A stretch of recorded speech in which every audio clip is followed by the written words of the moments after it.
Appeal বিভাগের রায়ের আলোকে কোটার প্রজ্ঞাপন জারি, দাবি মানার পরও সহিংসতা করলে কঠোর ব্যবস্থার হুঁশিয়ারি আইনমন্ত্রীর। এই পরিস্থিতির অবনতি হবে না। যদি অবনতি ঘটানোর চেষ্টা কোনো অপশক্তি করে, সেটার ব্যাপারে আমরা কঠোর ব্যবস্থা নেব।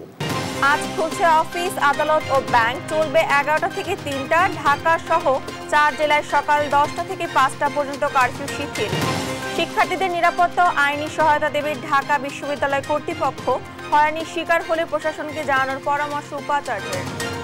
নাশকতার অভিযোগে বিএনপি জামায়াতের 150 জন আটক। তারেকের উস্কানিমূলক মেসেজ ছড়িয়ে দেন তরিকুল, দাবি ডিবির। এবং পরীক্ষামূলকভাবে ঢাকা ও চট্টগ্রাম সহ দেশের বিভিন্ন জেলায় ব্রডব্যান্ড ইন্টারনেট চালু, বন্ধ থাকবে ফেসবুক ও অন্যান্য সামাজিক যোগাযোগ মাধ্যম। আমন্ত্রণ সংবাদ সকালে, দেখছেন শিরোনাম, সঙ্গে আছি আমি ডানা ইসলাম। এবারে বিস্তারিত। আপিল বিভাগের রায়ের আলোকে কোটার প্রজ্ঞাপন জারি করেছে সরকার। মঙ্গলবার বিকেলে রাজধানীর গুলশানে যৌথ ব্রিফিংয়ে এ তথ্য জানান আইনমন্ত্রী আনিসুল হক। কোটা আন্দোলনকারীদের সব দাবি পূরণ করা হয়েছে জানিয়ে তিনি বলেন, নতুন করে পরিস্থিতি ঘোলাটে করার অপচেষ্টা করলে কঠোর হাতে দমন করা হবে। বিস্তারিত শামীমা আক্তার রিপোর্টার। রাজধানীর গুলশানে আইনমন্ত্রীর রাজনৈতিক কার্যালয়ে যৌথ সংবাদ সম্মেলন করেন সরকারের গুরুত্বপূর্ণ 4 মন্ত্রণালয়। এতে আইন, জনপ্রশাসন, শিক্ষা ও তথ্য মন্ত্রণালয়ের মন্ত্রী, প্রতিমন্ত্রী সহ সংশ্লিষ্ট কর্মকর্তারা উপস্থিত ছিলেন। শুরুতেই কোটা আন্দোলন নিয়ে ঘটে যাওয়া অপ্রীতিকর পরিস্থিতি নিয়ে কথা বলেন আইনমন্ত্রী। এরপর সরকারি চাকুরির সব ক্ষেত্রে নিয়োগ সংক্রান্ত কোটা সংস্কার প্রজ্ঞাপন তুলে ধরেন মন্ত্রী।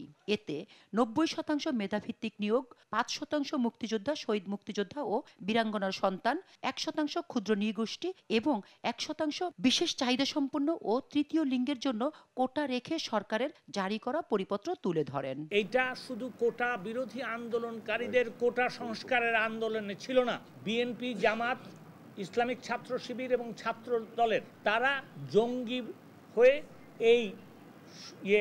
এই আন্দোলনে সংযুক্ত হয়ে দেশ নষ্ট করার চেষ্টা করছিল। এ সময় কোটা আন্দোলনকারীদের সব দাবি মেনে নেয়ার কথা তুলে ধরেন মন্ত্রী। কোটা সংস্কারের যে রায় সর্বোচ্চ আদালত আপিল বিভাগ দিয়েছে, তা কিন্তু প্রতিপালন করেছি। বিচার বিভাগীয় তদন্তের জন্য একটা কমিটি করে দিয়েছি, তিনি কাজ করা শুরু করেছেন। সাধারণ ছাত্রছাত্রী যারা আহত হয়েছেন তাদের চিকিৎসার ব্যাপারে সরকার দেখভাল করবে। সাধারণ ছাত্রছাত্রী যারা এই কোটা বিরোধী আন্দোলন করছিলেন, তাদের ব্যাপারে যদি কোনো মামলা হয়ে থাকে সেগুলি আমরা অবশ্যই দেখব। শিক্ষার পরিবেশ ফিরিয়ে আনা এবং সকল ছাত্রছাত্রীদের সুরক্ষা ও নিরাপত্তার পরিবেশ সরকার তৈরি করবে। আন্দোলনকারীদের সব দাবি মেনে নেয়ার পরেও কোনো পক্ষ পরিস্থিতি অবনতির চেষ্টা করলে কঠোর হাতে দমনের হুঁশিয়ারি উচ্চারণ করেন আইনমন্ত্রী। সমস্যা যেহেতু সমাধান করে দিয়েছি, বিশ্বাস যে নতুন করে কোনো আরো সমস্যা তৈরি করা হবে না। এই পরিস্থিতির অবনতি হবে না। যদি অবনতি ঘটানোর চেষ্টা কোনো অপশক্তি করে, সেটার ব্যাপারে আমরা কঠোর ব্যবস্থা নেব। আর তথ্য প্রতিমন্ত্রী জানান, কোটা আন্দোলনে হতাহতের ঘটনা ছিল পরিকল্পিত। আক্রান্ত হয়ে প্রতিহতের চেষ্টা করেছে আইন শৃঙ্খলা রক্ষাকারী বাহিনী। সরকারের প্রতিষ্ঠানগুলো আক্রান্ত ছিল, বিটিভি আক্রান্ত ছিল, সেতু ভবন আক্রান্ত ছিল, ডেটা সেন্টার আক্রান্ত ছিল। আমি বিটিভি থেকে ফোন পাচ্ছি, তারা কাঁদছে, তারা জীবন বিপন্ন, স্যার বাঁচান, আমাদেরকে পুলিশ পাঠাতে হয়েছে, পুলিশকে আক্রমণ করেছে। আক্রান্ত যখন আপনি হবেন তখন আপনার আত্মরক্ষার্থে ফাইট ব্যাক করতে হয়। আক্রমণকারীদেরকে আমরা ফাইট ব্যাক করার ফলে সংঘর্ষ তৈরি হয়েছে, সেই সংঘর্ষে হতাহতের ঘটনা ঘটেছে। কাজে আমরা বলতে চাই যে হতাহতের ঘটনা ঘটেছে তার জন্য আক্রমণকারীরা দায়ী। শামীমা আক্তার, দেশ টিভি, ঢাকা। কোটা নিয়ে সরকার যে প্রজ্ঞাপন দিয়েছে তাতে সন্তুষ্টি জানিয়েছে নরওয়ে। প্রধানমন্ত্রী শেখ হাসিনার সঙ্গে সৌজন্য সাক্ষাতে এসে নরওয়ে রাষ্ট্রদূত স্পেন রিস্টার স্পেসটেন এই সন্তুষ্টি জানান তিনি। এছাড়া কোটা আন্দোলন ঘিরে সহিংস পরিস্থিতি নিয়ন্ত্রণে সরকারের পদক্ষেপের প্রশংসা করেন রাষ্ট্রদূত। সাক্ষাৎকালে দুদেশের পারস্পরিক স্বার্থ সংশ্লিষ্ট বিষয়ে কথা বলেন তারা। এ সময় অলসতে দূতাবাস খোলার আহ্বান জানান রাষ্ট্রদূত। এ নিয়ে দ্রুত সিদ্ধান্ত নেওয়ার কথা বলেন প্রধানমন্ত্রী। করোনা মোকাবেলায় বাংলাদেশের পদক্ষেপের প্রশংসা করেন রাষ্ট্রদূত।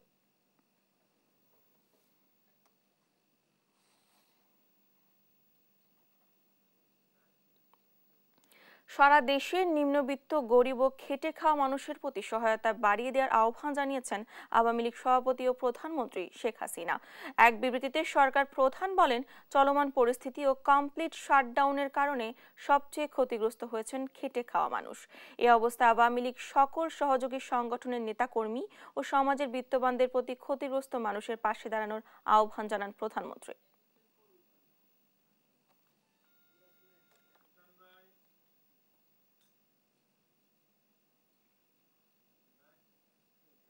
3 দিন ছুটির পর আজ খুলছে অফিস আদালত। অফিস কার্যক্রম চলবে সকাল 11টা থেকে বিকেল 3টা পর্যন্ত। মঙ্গলবার বিকেলে জনপ্রশাসন মন্ত্রণালয় থেকে জানানো হয়, সরকারি, আধা সরকারি, স্বায়ত্তশাসিত ও বেসরকারি সব অফিস সকাল 11টা থেকে বিকেল 3টা পর্যন্ত খোলা থাকবে। দেশে চলমান পরিস্থিতিতে রোববার থেকে মঙ্গলবার পর্যন্ত সাধারণ ছুটি ঘোষণা করা হয়। এদিকে স্বরাষ্ট্র মন্ত্রণালয় জানিয়েছে, বুধ ও বৃহস্পতিবার রাজধানীতে সকাল 10টা থেকে বিকেল 5টা পর্যন্ত কারফিউ শিথিল থাকবে। একই সময়ে গাজীপুর, নারায়ণগঞ্জ ও নরসিংদীতেও কারফিউ শিথিল থাকবে। বাকি জেলাগুলোতে পরিস্থিতি বিবেচনায় জেলা প্রশাসক, আইনশৃঙ্খলা রক্ষা বাহিনী ও সশস্ত্র বাহিনীর সিদ্ধান্ত নিয়ে কারফিউ শিথিলের সময়সীমা নির্ধারণ করবে। চলমান কারফিউর পঞ্চম দিন আজ। ঢাকা সহ 4 জেলায় সকাল 10টা থেকে 5টা পর্যন্ত কারফিউ শিথিল থাকবে। এর আগে চতুর্থ দিনে অনেকটা ফাঁকা ছিল রাজধানীর প্রধান সড়ক। তবে আগের তুলনায় বেড়েছে মানুষের চলাচল। তবে তাদের বিভিন্ন পয়েন্টে পড়তে হয় সেনা তল্লাশির মুখে। কয়েকদিন উত্তাল থাকা যাত্রাবাড়ি, রামপুরা এলাকা এখন আইনশৃঙ্খলা রক্ষাকারী বাহিনীর নিয়ন্ত্রণে। সেনা কর্মকর্তারা জানান, সবার নিরাপত্তা নিশ্চিতে কাজ করছেন তারা। বিস্তারিত হাসান মাহমুদের রিপোর্টে। মঙ্গলবার সকাল 11টায় রাজধানী যাত্রাবাড়ির ঢাকা চট্টগ্রাম মহাসড়কের চিত্র এটি। সকাল থেকেই টহল দিচ্ছে সেনাবাহিনীর সাঁজোয়া যান। সারা দেশে চলমান কারফিউয়ের চতুর্থ দিনেও সড়কটি অনেকটাই যানবাহন শূন্য। জরুরি প্রয়োজনে রিকশায় ছিল সবার ভরসা। তবে গেল কয়েকদিন ভীতিকর অবস্থা ছিল বলে জানান বাসিন্দারা। রাস্তাঘাট থেকে শুরু করে বাইরে চলাচলের অবস্থায় খুব ভয়াবহ হয়ে গেছিল। এই রাস্তায় তো সবসময় মানুষ ভরপুর ছিল। রাস্তাঘাটে তো চলতেছি 2-1 দিন ধরে, মোটামুটি একটু দেখতেছি ভালো। আমি এইমাত্র আইছি, আমার দোকান চুরি হয়ে গেছে তো। হ্যাঁ, তালা ভাঙে আমার মাল সামানো সব নিয়ে গেছে, মানে ফ্রিতে কিছু নাই। রাজধানীর অন্যান্য প্রান্তেও রয়েছে কড়া নিরাপত্তা ব্যবস্থা। তল্লাশির মুখে পড়তে হয়েছে মোড়ে মোড়ে। তবে আইন শৃঙ্খলা পরিস্থিতির উন্নতি হওয়ায় স্বস্তি ছিল সাধারণ মানুষের মধ্যে। সেনাবাহিনী থাকলে আমরা ভালো মতো চলাফেরা করতে পারি, আমরা 2টা ডাল ভাত খেতে পারি। এখন এটা তো সব সময় থাকবে না, তো অবভিয়াসলি এখন এক্সেপশনটাকে মেনে চলতে হবে। এদিকে জাতীয় সংসদ ভবন সহ আশপাশের নিরাপত্তা ব্যবস্থা পর্যবেক্ষণ করেন brigadier general M Imran Hamid. জানান, রাষ্ট্রীয় সম্পদ ও মানুষের জানমালের নিরাপত্তায় কাজ করছে সেনাবাহিনী। আমরা দেশের সম্পদ রক্ষার্থে আমরা নিয়োজিত হয়েছি এবং আমাদের সম্মানীয় সেনাবাহিনীর প্রধানের নির্দেশে আমরা এই দুর্বৃত্তকে সমূলে নির্মূল করার জন্য যা করা প্রয়োজন আমরা সেটা করছি। আপনারা দেখছেন যে দেশের এখন জনমনে একটা স্বস্তি, অলরেডি 72 আওয়ার্স আমরা পার করেছি এবং জনমনে স্বস্তি এসছে। আমরা সকল জনগণকে আমরা ধন্যবাদ জানাই যে তারা কারফিউটাকে সঠিকভাবে মেনে চলছেন এবং আশা করব যে যখনই কারফিউ দেওয়া হবে সেভাবে তারা মেনে চলবেন এবং আমাদেরকে সহযোগিতা করবেন। গেল কয়েকদিন থমথমে অবস্থা ছিল রাজধানীর রামপুরা এলাকায়। বাংলাদেশ টেলিভিশন ভবনেও লেগে আছে ক্ষতচিহ্ন। তবে সেখানে এখন পুলিশের পাশাপাশি মোতায়েন আছে সেনাবাহিনী। হাসান মাহমুদ, দেশ টিভি, ঢাকা। এদিকে ঢাকার বাইরেও চলছে সেনাবাহিনী, র্যাব, বিজিবি ও পুলিশের টহল। এতে গেল কয়েকদিন ধরে কোনো সহিংস ঘটনা না ঘটায় জনমনে স্বস্তি ফিরেছে। তবে চলাচলে বাধা, ইন্টারনেট সংযোগ ও ব্যাংক বন্ধ থাকায় টাকা তুলতে পারছেন না কেউ। এছাড়া দিনমজুরদের কর্মহীন হয়ে পড়া সহ নানা সংকটে বিপর্যস্ত জনজীবন। সহকর্মীদের পাঠানো তথ্য ছবিতে টুম্পা আফরোজার ডেস্ক রিপোর্ট। কারফিউয়ের চতুর্থ দিনে সহিংস কোনো ঘটনা না ঘটায় জনমনে কিছুটা স্বস্তি ফিরেছে। সারা দেশের বিভিন্ন গুরুত্বপূর্ণ স্থানগুলোতে সেনা, র্যাব, বিজিবি ও পুলিশের কড়া টহল অব্যাহত রয়েছে। মঙ্গলবার সকাল থেকে গাজীপুরে সড়ক মহাসড়কে সেনাবাহিনীর পাশাপাশি র্যাব, বিজিবি ও আইন শৃঙ্খলা বাহিনীর টহল দিতে দেখা যায়। মহানগরের 7টি থানা এলাকায় হামলা, ভাঙচুর ও নাশকতার অভিযোগে প্রায় 20,000 জনকে আসামি করে মামলা হয়েছে 26টি। সাভার ও আশুলিয়ার বিভিন্ন স্থানে তল্লাশি অভিযান চালায় পুলিশ ও র্যাব। এছাড়া সেনাবাহিনীর টহলও রয়েছে। মহাসড়কে বেড়েছে ছোট যান চলাচল, তবে বন্ধ আছে দূরপাল্লার ভারী যানবাহন ও দোকানপাট। জরুরি প্রয়োজনে সীমিত আকারে চলাচল করছে মানুষ। কারফিউয়ের চতুর্থ দিনে অনেকটাই শান্তিপূর্ণ রাজশাহী।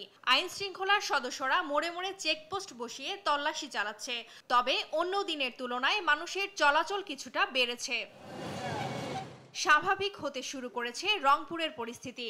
পুলিশ, র্যাব, বিজিবি ও সেনা টহল অব্যাহত রয়েছে। সংঘর্ষ, লুটপাট ও অগ্নিসংযোগের ঘটনায় দুপুর পর্যন্ত ৭৪ জনকে গ্রেপ্তার করেছে পুলিশ। তবে কর্মহীন হয়ে কষ্টে দিন কাটাচ্ছে শ্রমজীবীরা। কারফিউ জারির চতুর্থ দিনে ভোলার পরিস্থিতি শান্ত রয়েছে। জীবনযাত্রা কিছুটা স্বাভাবিক হলেও কড়া টহলে আইন শৃঙ্খলা বাহিনী। এদিকে পরিস্থিতি শান্ত রাখতে মাঠে কাজ করছে নির্বাহী ম্যাজিস্ট্রেট। সকাল ৮টা থেকে বিকাল ৫টা পর্যন্ত কারফিউ শিথিল করা হয়েছে। তবে এই শিথিল সময়ে কোনো ধরনের সভা সমাবেশ বা গণজমায়েত হতে পারবে না। আর আমাদের নির্বাহী ম্যাজিস্ট্রেট সহ আইন শৃঙ্খলা রক্ষাকারী বাহিনী যারা রয়েছেন তারা একইভাবে শিথিল সময় এবং শিথিলের বাইরে যেটা কারফিউ সময় পুরো সময়টাতেও তাদের টহল অব্যাহত রেখেছে। দ্রুত কারফিউ তুলে নিয়ে স্বাভাবিক জীবনে ফেরাতে প্রশাসনের হস্তক্ষেপ কামনা করছেন দিনমজুর, ব্যবসায়ী সহ সর্বস্তরের মানুষ। টুম্পা আফরোজ, নিউজ ডেস্ক, দেশ টিভি। শিক্ষার্থীদের নিরাপত্তা নিশ্চিত এবং ক্ষতিগ্রস্ত হল সংস্কার করে ঢাকা বিশ্ববিদ্যালয় খুলে দেওয়া হবে বলে জানিয়েছেন উপাচার্য SM মাকসুদ কামাল। দেশ টিভিকে দেয়া একান্ত সাক্ষাৎকারে তিনি বলেন, শিক্ষার্থীদের সব ধরনের সহযোগিতা দিতে প্রস্তুত ঢাবি প্রশাসন। মাজহারুল ইসলামের প্রতিবেদন। আন্দোলনে উত্তাল ঢাকা বিশ্ববিদ্যালয় ক্যাম্পাসে এখন শুনশান নীরবতা। নেই শিক্ষার্থীদের আনাগোনা কিংবা যান্ত্রিক কোলাহল। বিশ্ববিদ্যালয় প্রশাসন বলছে হলগুলো এখন নিস্তব্ধ। আবাসিক 18টি হলের ক্ষতিগ্রস্ত রুমগুলোতে দ্রুতই মেরামতের কাজ শুরু হবে বলে জানান উপাচার্য। ক্ষতিগ্রস্ত হয়েছে কি পরিমাণ আর্থিকভাবে আমরা বিশ্ববিদ্যালয় মঞ্জুরি কমিশনের কাছে সহযোগিতা চাইব, সেই জন্য আমরা একটা প্রতিবেদন তৈরি করছি এবং প্রতিবেদন প্রাপ্তির পরে আমরা আর্থিক সহযোগিতা পাওয়ার প্রেক্ষিতে আমরা রুমগুলোকে আমরা সংস্কার করব। সাধারণ শিক্ষার্থীদের নিরাপত্তা ও আইনি সহায়তা দেওয়ার কথাও জানান তিনি। কেউ হয়রানির শিকার হলে দ্রুত বিশ্ববিদ্যালয় প্রশাসনকে জানানোর পরামর্শ দেন উপাচার্য। নিরপরাধ শিক্ষার্থীরা যাতে করে কোনো ধরনের হয়রানির সম্মুখীন না হয় সেই বিষয়ে আমরা ব্যবস্থা গ্রহণ করব। আমরা ইতিমধ্যে সেই সিদ্ধান্ত গ্রহণ করেছি এবং আমরা আমাদের শিক্ষার্থীদের মধ্যে যারা কেউ কেউ থানায় ছিল, কেউ কেউ অসুস্থ অবস্থায় বিভিন্ন জায়গায় আছে, আমি ব্যক্তিগতভাবে বহু শিক্ষার্থীর সাথে আমি কথা বলেছি। থানায় যারা আছে তাদেরকে থানা থেকে আমরা নিয়ে এসেছি এবং যারা জেলে আছে তাদেরকেও আমরা আইনি সহযোগিতা দেওয়ার জন্য প্রস্তুত রয়েছি। আমরা চাই যে আমাদের নিরাপরাধ শিক্ষার্থীরা কোনোভাবেই যেন তারা ক্ষতিগ্রস্ত না হয়, কোনোভাবে যেন হয়রানির সম্মুখীন না হয়। আমাদের কোনো শিক্ষার্থী যদি আমাদের কাছ থেকে যে কোনো ধরনের সহযোগিতার যদি প্রয়োজন হয় কোনো শিক্ষার্থী, আমরা অনুরোধ করব আমাদের কাছে যেন তারা যোগাযোগ করে আমাদের সাথে। জানান বিশ্ববিদ্যালয় খুলে দেওয়ার পর শুধু বৈধ শিক্ষার্থীরাই হলে উঠতে পারবেন এবং মেধার ভিত্তিতে সিট বন্টন করা হবে। প্রভোস্ট কমিটির সভা করেছি এবং প্রভোস্ট কমিটির সভায় হলগুলোতে শিক্ষার্থীদেরকে একটি সুনির্দিষ্ট সমন্বিত নীতিমালার মাধ্যমে রেগুলার এবং মেধাবী শিক্ষার্থীদেরকে হলে উঠানোর জন্য আমরা পরিকল্পনা গ্রহণ করেছি। কোনো শিক্ষার্থী চাইলে আর্থিক সহযোগিতা দিতেও ঢাবি প্রশাসন প্রস্তুত বলে জানান উপাচার্য। মাজহারুল ইসলাম, দেশ টিভি, ঢাকা। সারা দেশে সংঘাতের উস্কানি দিয়ে তারেক রহমানের মেসেজ ছড়িয়ে দেওয়ার অভিযোগে বিএনপির উপদপ্তর সম্পাদক তরিকুল ইসলাম তেনজিংকে গ্রেফতার করেছে ডিবি। এছাড়া ঢাকা মহানগর উত্তর ও দক্ষিণ বিএনপির সভাপতি, সাধারণ সম্পাদক সহ বিএনপি ও জামায়াতের 150 জনকে আটক করা হয়েছে। মঙ্গলবার এক ব্রিফিংয়ে এসব তথ্য জানান ডিবি প্রধান হারুনা রশিদ। বলেন, সাধারণ শিক্ষার্থীদের কোনো রকম হয়রানি করা হবে না, তবে যারা হামলা ভাঙচুরে জড়িত তাদের খুঁজে বের করে আইনের আওতায় আনা হবে।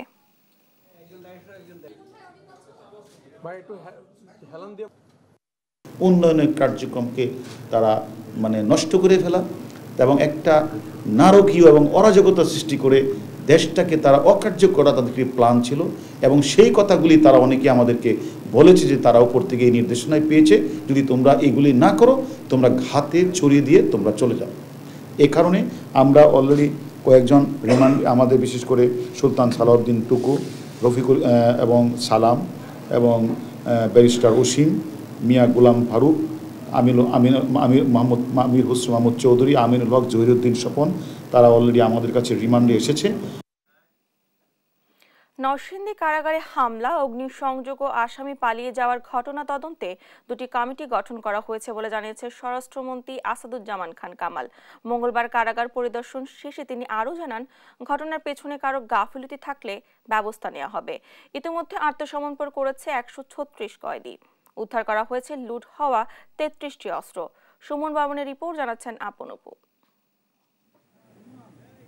মঙ্গলবার বিকেলে নরসিংদী জেলা কারাগার পরিদর্শন করেন স্বরাষ্ট্রমন্ত্রী আসাদুজ্জামান খান কামাল। পরিদর্শন শেষে মন্ত্রী জানান, কারাগারে হামলা, ভাঙচুর, অগ্নিসংযোগ, কয়েদি ছিনিয়ে নেওয়া ও অস্ত্র লুটের ঘটনা ঘটিয়েছে তারা দেশের অগ্রগতি চায় না।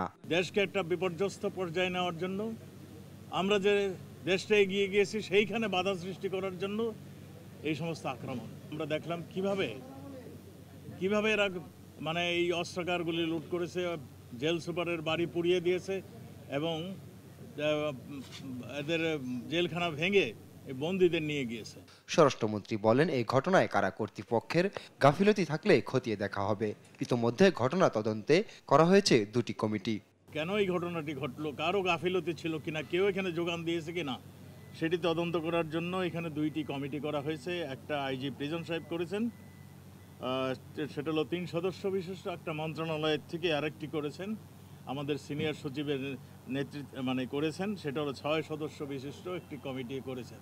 এর আগে চলমান আন্দোলন ও সহিংসতার মধ্যে শুক্রবার বিকালে নরসিংদী জেলা কারাগারে হামলা, অগ্নিসংযোগ, অস্ত্র, গুলি লুট ও 836 জন আসামি ছিনতাই করা হয়। সোমবার সব আসামিকে আত্মসমর্পণের নির্দেশ দিয়ে জারি করা হয় গণবিজ্ঞপ্তি। পরে আইনজীবীদের সহায়তায় আত্মসমর্পণ করেন 136 কয়েদি। আজকে আমরা আমাদের আসামিদের সাথে যোগাযোগ করেছি, তাদেরকে কাউন্সিলিং করে তাদেরকে এখান পর্যন্ত আনছি। যারা এখানে স্বেচ্ছায় আসছে বা আরো আসবে, তাদের ব্যাপারে যেন নতুন করে কোনো আইনগত ব্যবস্থা গ্রহণ না করে, এটা আমাদের আইনজীবী সমিতির পক্ষ থেকে, আমাদের সভাপতি এবং আমি সম্পাদকের পক্ষ থেকে বা টোটাল আইনজীবী সমিতির পক্ষ থেকে একটা নিবেদন থাকবে। বাইরে থেকে আন্দোলনকারীরা আন্দোলন করছে, আন্দোলনকারীরা এরা গেট বা যে কোনো এরা ভেতরে ঢুকছে, ভিতরে ঢুকে আগে আমাদের ওয়ার্ডে আগুন লাগাই দিছে। জেলা প্রশাসক জানান, এ ঘটনায় বহিষ্কার করা হয়েছে জেল সুপার ও জেলারকে। নিউজ ডেস্ক, দেশ টিভি। চলমান কারফিউয়ে বিপাকে পড়েছেন গ্যাস বিদ্যুতের প্রিপেইড গ্রাহকরা। ইন্টারনেট না থাকায় কার্ড রিচার্জ করতে না পেরে বিদ্যুৎহীন দিন পার করছেন কেউ। রিচার্জের জন্য ধর্ণা দিচ্ছেন বিদ্যুৎ অফিসে। ঘন্টার পর ঘন্টা দাঁড়িয়ে থেকে কার্ড রিচার্জ করতে হচ্ছে তাদের। পরিস্থিতির সুযোগ নিয়ে প্রতারণা করছে দালাল চক্র। বিস্তারিত শিউলি রায়ের প্রতিবেদনে। গেল 5 দিন ধরে ইন্টারনেট সেবা বন্ধ, তাই প্রিপেড মিটারে বিদ্যুৎ বিল পরিশোধ করতে না পেরে চরম ভোগান্তিতে রাজধানীর ঢাকার হাজার হাজার গ্রাহক। শুধু বিদ্যুৎ খাতেই নয়, অচলা অবস্থার সৃষ্টি হয়েছে ইন্টারনেট নির্ভর অন্যান্য পরিষেবায়ও। দীর্ঘ লাইনে দাঁড়িয়ে কাঙ্ক্ষিত সময়ে অনেকেই পাচ্ছেন না সমাধান, তাই গ্রাহকদের ভোগান্তি এখন চরমে। ভোগান্তির তো আর শেষ নাই। এখানে আসলাম, প্রথম একটা সিরিয়ালে দাঁড়াইলাম, ওই সিরিয়াল থেকে আরেক সিরিয়াল থেকে আরেক সিরিয়াল। কালকে রাত্রে থেকে কারেন্ট নাই বাসায়, নাই পানি, পাঞ্চ করলেও কারেন্ট আসতেছে না বাসায়। তো প্রত্যেকটা বাচ্চা আছে, মুরব্বী আছে, অসুস্থ আছে, প্রত্যেকটা মানুষ কষ্ট করতেছে। কেন? ইন্টারনেটের কারণ। আপনি আর 2 দিন যদি ইন্টারনেট না থাকে, প্রত্যেকটা মানুষের ব্যাংক থেকে টাকা ওঠাও বন্ধ হয়ে যাবে। অনেকে আছে অনাহারেও দাঁড়ায় আছে, নাস্তা পর্যন্ত করেনি, 3টা ঘন্টা ধরে দাঁড়ায় আছি আমরা। এই তো বাচ্চা কাচ্চা নিয়ে সমস্যা বিরাট, কারেন্ট নাই তো, কারেন্ট না থাকলে অনেক সমস্যা, বুঝেন না, অনেক সমস্যা। ইন্টারনেট সেবা বন্ধের কারণে তো দেশের অনেক কিছুই বন্ধ, অফিসিয়াল কাজ অনেক সমস্যা হচ্ছে, প্রিপেড মিটারে রিচার্জ করা যাচ্ছে না, ডেস্কোর মোটামুটি সব দিক থেকেই আমরা কিছুটা সমস্যার মধ্যে। এদিকে এমন সংকটে সুযোগ নিচ্ছে অনেক প্রতারক দালাল চক্র। প্রতিদিন রিস্কাওয়ালা আসছে, তাদের সাথে একটু কথা বলতে যাইতে দেয় না। কেউ আমাদের কিছু করবেও না, এটাই আমাদের মনে দুঃখ। আসি যাচ্ছি এই ভোগান্তি, এই যে আসছি যাচ্ছি, কাজ হচ্ছে না, লাইনে দাঁড়ান, এখান থেকে ওখানে এইভাবেই আমাদের চলছে। ডেস্কো বলছে, দ্রুত সমাধানের অংশ হিসেবে গ্রাহকদের লোন হিসেবে রিচার্জ দিচ্ছেন 3 থেকে 5,000 টাকা পর্যন্ত। সংকট নিরসনে সর্বোচ্চ চেষ্টা চলছে বলে জানান এই বিদ্যুৎ বিতরণকারী প্রতিষ্ঠানটি। সেই সঙ্গে প্রতারকদের খপ্পরে না পড়তে গ্রাহককে আরো সচেতন থাকার তাগিদ দেন প্রতিষ্ঠানের এই কর্মকর্তা। আমরা কোনো প্রকার টাকা পয়সা লেনদেন করা হচ্ছে না, এর বাইরে অফিসের বাইরে যদি কোনো কিছু থাকে সেটা আমাদের আসলে আয়তার বাইরে। গ্রাহকদের নিজেদেরই সচেতন হতে হবে, তারা যেন এই সময়ে আমাদের ব্যাংক সার্ভিস বন্ধ আছে, মোবাইল সার্ভিস বন্ধ আছে, সেহেতু আমাদের কোনো ধরনের টাকা পয়সা লেনদেন করার প্রয়োজন নেই। আমরা লোন হিসাবে এই বিদ্যুতের ইউনিটগুলো এখন দিচ্ছি। উদ্ভূত পরিস্থিতিতে দ্রুত সংকট সমাধানে ইন্টারনেট সেবা চালুর দাবি সাধারণের। শিউলি রায়, দেশ টিভি, ঢাকা। ঢাকা ও চট্টগ্রাম সহ দেশের বিভিন্ন জেলায় পরীক্ষামূলকভাবে সীমিত পরিসরে চালু হলো ব্রডব্যান্ড ইন্টারনেট। প্রাথমিকভাবে অগ্রাধিকার ভিত্তিতে ব্যাংকিং, কমার্শিয়াল, কূটনৈতিক, বাণিজ্যিক প্রযুক্তি, রপ্তানি, আউটসোর্সিং ও মিডিয়া অধ্যুষিত এলাকায় মিলবে এই সেবা। তবে এখনই চালু হচ্ছে না ফেসবুক সহ অন্যান্য সোশ্যাল মিডিয়া। মঙ্গলবার রাতে ঢাকা ও চট্টগ্রাম সহ কিছু কিছু এলাকায় ইন্টারনেট চালু হয়। এ সময় কিছু সময়ের জন্য ইন্টারনেট ব্যবহার করার সুযোগ পান গ্রাহকরা। এর আগে রাজধানীর মহাখালীতে সন্ত্রাসীদের অগ্নিসংযোগে খাজা টাওয়ারে ক্ষতিগ্রস্ত ডেটা সেন্টারে পরিদর্শন করেন প্রতিমন্ত্রী। তিনি জানান, পর্যায়ক্রমে সারা দেশে ইন্টারনেট সেবা সচল করা হবে। এ সময় সবাইকে ঐক্যবদ্ধ হয়ে সন্ত্রাসী হামলা রুখে দেওয়ার আহ্বান জানান প্রতিমন্ত্রী।